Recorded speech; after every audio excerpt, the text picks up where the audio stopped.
Okay, this is going to be a kind of a stretch that's going to actually rotate the spine a little bit, mostly the waist muscles, which are used for kicking and punching. So by doing this, and also for blocking, it really helps you become more flexible and limber in your ability to transfer energy into your attacks. So this is a good fundamental exercise, but you have to be very cautious with this because you're actually putting a rotation onto the spine of somebody.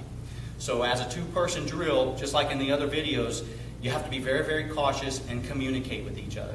She has to be sure that this Chris, she's going to tell me when I've reached a point where she can't go past. I need to be respectful of that, and I don't need to be doing these things hard and fast. I ease into it slowly. Okay? Anytime you're messing with the area of the back, extreme caution is advised. So do not do this at home hard or play games with this. Make sure you're being respectful of each other. Okay? So what the first motion on this one is, we're going to do this side to side, so you're going to get a lot. If you're going to go to the left, she's going to take her left hand and invert it, taking it opposite, grabbing the instep of her heel. Okay? Now, for those of you that are less flexible, you're going to wind up taking this and placing this on here, or even placing your forearm on the ground. Okay? So less flexible people who cannot reach down to their foot need to come in this position, and then you'll do the same thing when we get to it. So since she's very flexible, this is ultimately a goal for you guys. You want to be able to reach like this. The other side of it is, she's going to take this hand and go over the top. If you can go over top and reach the foot, even better. If not, you want to come up as close as you can. You can even put your hand on top of your head or behind your shoulder. Okay, this is very important. I'm going to do this from another angle as well, so you'll be able to see my hand positioning, because that's very important.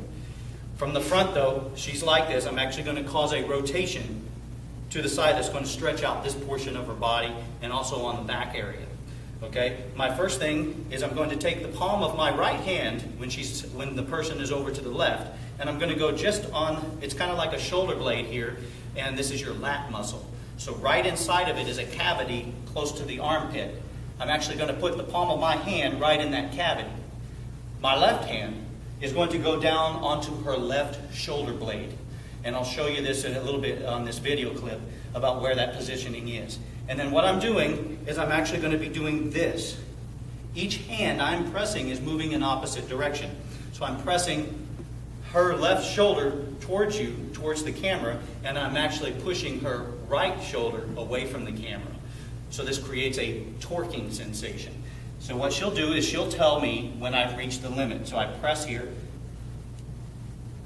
Good. She says good. I hold this for a 10 count. Okay, this is very important that I do not go beyond what she's told me. Okay, so I'll hold it. She continues to breathe nice and steady.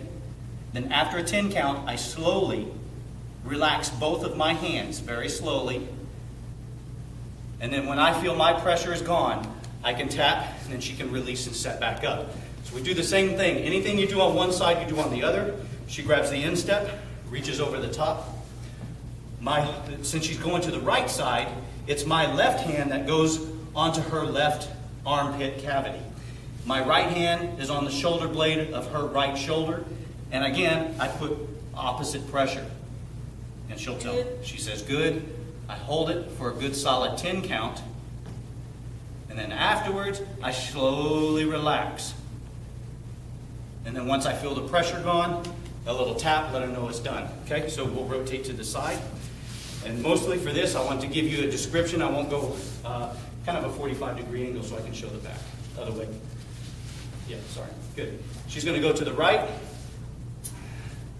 So if she's on her right side, again, I'm taking my left hand and putting it on the cavity of her left shoulder. My right hand, and this is going to be for both sides, I will put the opposite hand on the shoulder blade. You'll feel the shoulder is sticking out a little bit. You want to actually, like in the cavity of your hand, cup that shoulder. Okay, when I'm pressing, I'm actually pressing onto that shoulder blade and pushing into the armpit, creating a rotation. Good. And she says, good, I hold it. Same thing, I do it for a 10 count, and then I slowly relax and let it go. The reason I let go slowly is so that the muscle doesn't retaliate by balling up into a knot. And this makes a good stretch, helps with a whole lot. But those are your side to sides, rotation stretching.